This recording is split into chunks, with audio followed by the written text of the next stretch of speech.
Nostalgia can be such a fine feeling. A smell linking back to an almost forgotten encounter, a movie that transports you right back to your childhood, a taste reminding you of a much simpler time.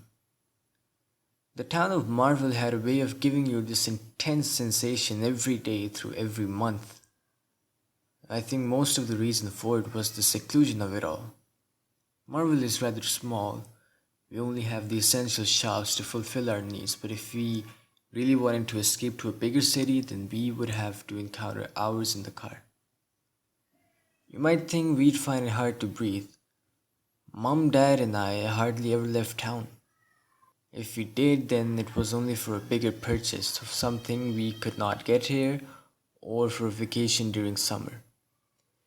Nobody ever left Marvel in autumn and winter, as that's when we'd make our money for the whole year. You see, this tiny place in the middle of nowhere is quite the tourist attraction. Maybe it's due to the beautiful nature surrounding us or the coziness of our unique little town. But as soon as the leaves start falling, the visitors stumble in. They take walks through our medieval old town, have cake and coffee in our cafes, or go hiking through the woods surrounding us. I always had a special place in my heart for cold season.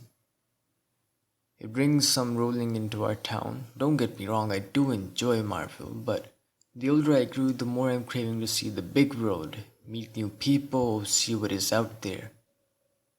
The visitors give me a sensation of what that might be like. This year, I swore to myself to enjoy the cold months the best I could as I would be moving away for college next year. It would be the last I'd help my parents in their coffee shop and the last year I'd get to spend with my two very best friends who lived on the exact same street as my family. Little did I know that this year would by far be different than anything I'd ever witnessed here. It started with something as banal as it can be, our supermarket. I know we like nostalgia, but we still live in modern times and can buy the same things that are sold everywhere around the country. We only have one supermarket in town, but it is as big as they come. It sells everything from food to drinks, drugstore articles, and handyman stuff. Our Coke was Coca Cola or Pepsi, our cereal Lucky Charms or Honey Puffs. Our Lays were half filled with air. You know all the stuff you can get in most stores. The only difference would maybe be the fresh produce. Our milk, butter, and eggs come from local farms, which I always appreciated. Well, now it seems they've taken the normality out of Marvel for good.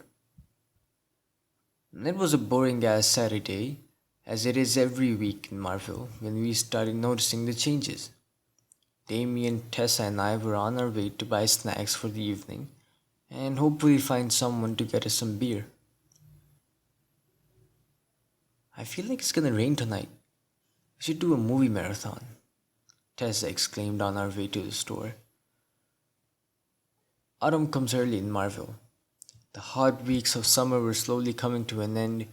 We had spent almost every day by the lake and the months passed like seconds. It felt like last winter was only yesterday. Damien's blonde curls were growing out.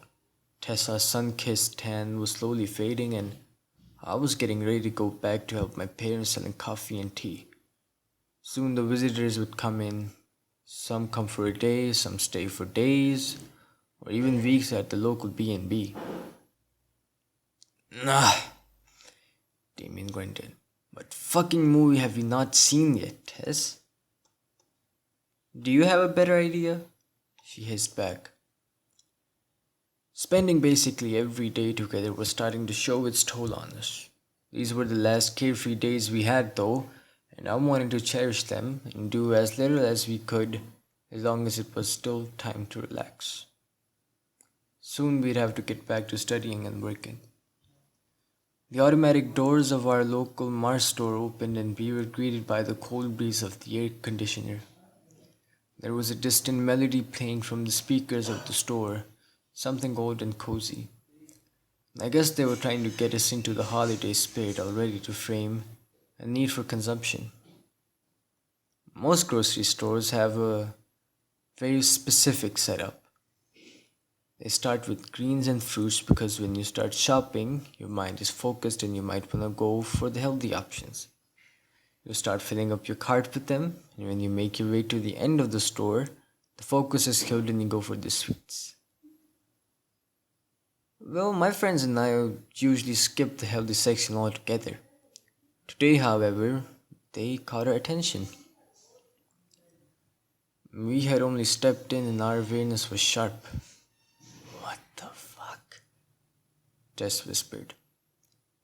None of the fruits looked remotely like anything I'd ever seen before. There were bananas 3 times the size of the ones we know, with a purple coat. The apples were tiny and came in plastic buckets. The cucumbers were shaped like pretzels. This had to be a joke or some kind of prank, but since when did grocery stores care to play with their customers?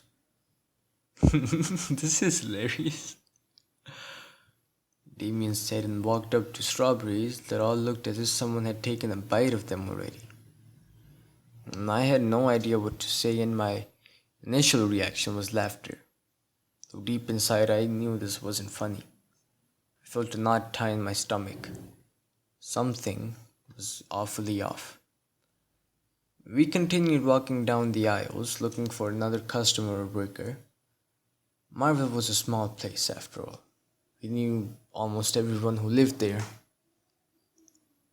We didn't see anyone inside, but our attention was focused on the colorful items on the shelves anyway. At first, I thought the crop had just been awfully weird this year, but the packaged products were even more astonishing. And every single item had been replaced by a new version. Everything was similar to what we knew, but just slightly off. Just a tad different. The Coke was green, crisp packages were vacuum sealed, not leaving any air inside. All the brand names had changed just enough to make us take a second look. Reese's, Mr. Plopper, or Vanished.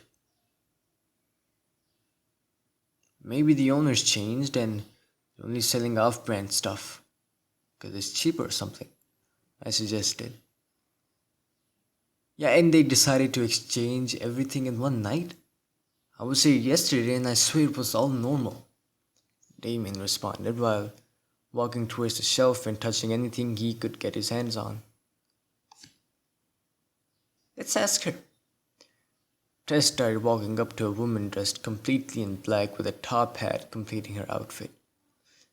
As she saw us approach, she turned around and smiled. Well, hello there, kids. How are you doing on this fall day?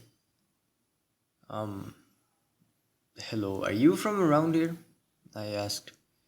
She shook her head, never breaking that smile. I wasn't, but now I am.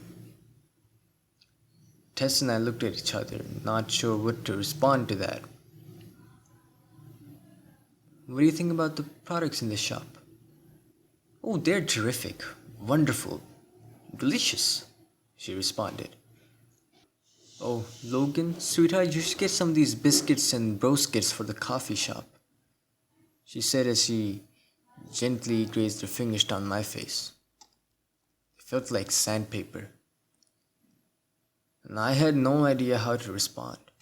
And I'd never seen this woman before in my life. I thought she was a tourist.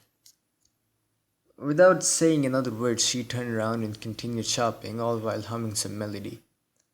It took me a little moment to realize that she was humming along to the music coming from the speakers. It was still the same song that was playing when we walked in, as if it was going on loop.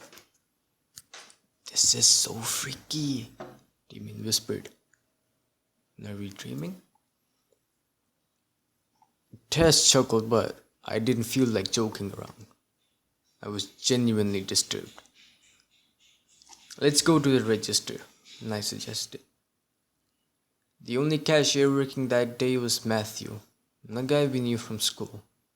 He was a bit of a bully and rude every time we came to buy anything honestly, but today he looked different. He was smiling and humming, just like the lady, and waved furiously when he saw us. Matt, What the hell is going on? What happened to the store? I almost shouted. He shook his head while making intense eye contact. Absolutely nothing happened. What are you talking about? We didn't buy anything and just walked out. Damien suggested getting some of those weird snacks or at least the crazy fruit, but being in that store somehow made me feel nauseous. I felt like I was just on the brink of passing out. Altogether, I was simply feeling wrong. That's the only way I can describe it, and so I told my friends I would be going home for the night. The closer we got to our street, the more tired I became. And I started wondering if I was hallucinating, but it seemed as if my friends were witnessing the same peculiar events as me. We said goodbye and all and went to our own homes to check with our parents. As I opened the door to our home, a shiver went down to my spine. I smelled something cooking in the kitchen, something both sweet and bitter, but the scent wasn't the weirdest part. It was the music. The same melody from the Mars store was coming out of our radio. Mom? Dad? I shouted. Oh, honey, you're home. Come in, love. You were just about to have dinner. My mom was wearing a dress and white gloves. My father was dressed in a brown suit. Is there a special occasion? I asked. What could be more special than a loving dinner with your family, son? My father responded in a dry tone. I took a seat and swallowed. Mom, Dad, have you been to the store today? Why, yes. I went just this morning to buy some flooders and branks. My mom casually answered. What?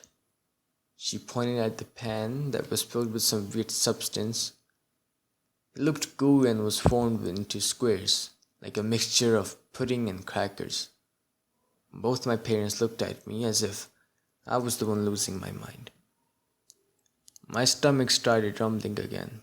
Maybe I was getting sick. I wondered if I was having a fever. I'm sorry, I'm not feeling so well. I'll take a nap, okay? You're not eating with us? My mom asked with a strange twist in her eye. I'll eat later. Mom moved my way up to the stairs. You better! I heard my father shouting from the kitchen. Now I don't have to tell you that something awfully off was taking place. I simply couldn't understand what it was. And I felt like I was losing my mind and things didn't stop there. When I woke up again, it was dark outside. A look at the alarm clock resting next to my bed showed me that I had slept for 5 hours straight. I felt like I was starving and wondered if all the weirdness of today had just been a dream. I rubbed my eyes and stumbled out of bed, ready to go downstairs and grab a snack. Normally my parents would be asleep by now, but I still heard some commotion from downstairs. I grabbed my phone and suddenly everything that happened earlier became far more real again. Do not eat anything, we'll explain later. Tess had sent me this text a couple of hours ago. Texted her back and tried calling but got no reply. Slowly I opened my door to see what my parents were up to. At first I thought the door was locked, but after pushing a little I realized it was blocked by a pile of food laying in front of it. All things I didn't recognize. I tiptoed towards the stairs. This was the first time in my life I had ever been freaked out by my own home and family. And then I heard them. My parents were talking and laughing, but they weren't alone. There were a bunch of other voices I didn't recognize, but the one sound that stood out was the melody. They were still listening to it.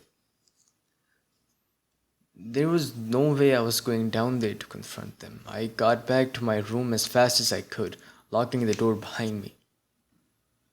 My heart started racing. The cold sweat was giving me shivers and I felt completely out of my mind.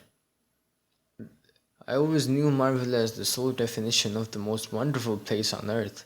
It is safe and cozy and nice. It looks just like you would imagine Santa's village.